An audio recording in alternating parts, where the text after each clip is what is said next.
Welcome to creative knowledge world. নমস্কার। আজ একটি ঐতিহাসিক দিন। এই হলো হাওড়া ময়দান মেট্রো স্টেশন। এখান থেকে সিঁড়ি বেয়ে নিচে নেমে গেলেই দেখতে পাবেন মেট্রোর পাসাদপম স্টেশন। বহু প্রতীক্ষিত একটি ঐতিহাসিক দিন। আজ কলকাতা মেট্রোর সাথে জুড়তে চলল এক নতুন পালক। ভারতবর্ষ তথা পৃথিবীর ইতিহাসে আজকের দিনটি অপরিসীম গুরুত্ব। দেখুন কি সুন্দরভাবে গড়ে উঠেছে। সৌন্দর্য দেখে চোখ ঝলসে যাওয়ার উপক্রম। ভারতবর্ষে প্রথম মেট্রো রেলের যাত্রা শুরু হয়েছিল এই কলকাতার বুকেই। সেই দিনটি ছিল 1984 সালের 24শে অক্টোবর। সেই দিনটি ইউএন দিবসও ছিল। সৌন্দর্য উপভোগ করতে করতেই দেখা গেল মেট্রোর মোটরম্যান অর্থাৎ ড্রাইভার চলে এলেন। তিনি সবকিছু খুঁটিনাটি দেখে নিচ্ছেন। এবার শুরু হলো যাত্রাপথ। একটি সাবস্ক্রাইব করে এরকম ভিডিও বানাতে উৎসাহ দেবেন। লাইক শেয়ার কমেন্ট করতে ভুলবেন না। Thank you. ইস্ট ওয়েস্ট মেট্রোর এই প্রচেষ্টা জুড়ে দেবে নদীর এপার ওপারকে, হাওড়াবাসী ও কলকাতাবাসীর হৃদয়কে। আশা করা হচ্ছে 2024 সালের জুন মাসেই আমরা এই স্বপ্নের তরীতে ভেসে বেড়াতে পারবো। সামনে দেখতে পাচ্ছেন দুটি টানেল, একটি যাওয়ার একটি আসার। এইটা হলো যাওয়ার অর্থাৎ হাওড়া ময়দান থেকে স্প্লানেড পর্যন্ত। এই হাওড়া ময়দান থেকে স্প্লানেড পর্যন্ত যাত্রাপথের দৈর্ঘ্য হলো 4.8 কিলোমিটার। ট্রেন প্রবেশ করে গেল এখন টানেলে। এই টানেলের পথ ধরে ট্রেন ছুটে চলেছে হাওড়া স্টেশনের দিকে। জানা গেছে এই মেট্রোর সার্ভিস থাকবে সকাল 7টা থেকে রাত 9টা পর্যন্ত এবং আশা করা হচ্ছে প্রতি 15 মিনিট অন্তর মেট্রো সার্ভিস পাওয়া যাবে।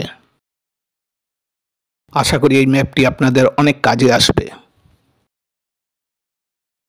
এখন ট্রেন প্রবেশ করছে হাওড়া স্টেশনে।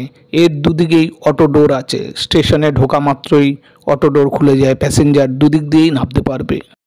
এই হাওড়া মেট্রো স্টেশন নদীর জলতল থেকে 33 মিটার নিচে পৃথিবীর গভীরতম স্টেশন হিসাবে পরিচিতি লাভ করল।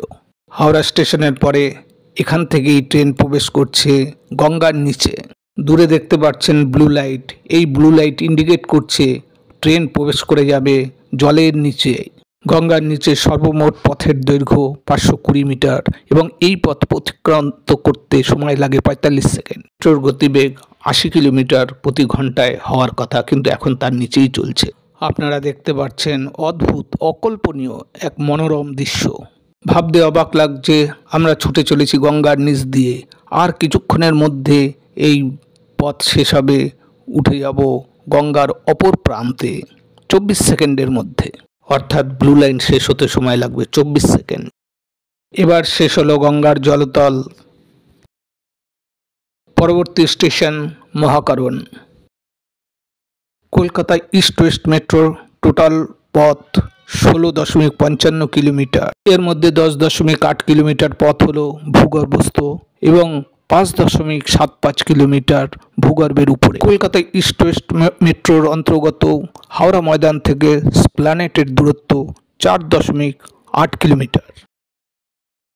কি অপূর্ব দৃশ্য বলুন তো, মনে হয় বাইরের দেশে রয়েছি। ট্রেন পৌঁছে গেল মহাকারণ স্টেশন। দেখে নিন এক ঝলক ট্রেনের ভেতর।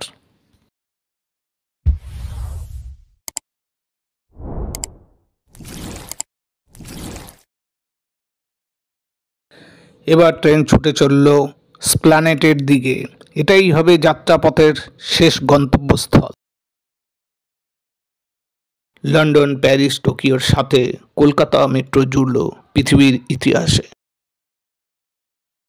এই অপূর্ব দৃশ্য দেখতে দেখতে এবং সুখময় সফর করতে করতে পৌঁছে গেলেন স্প্লানেড।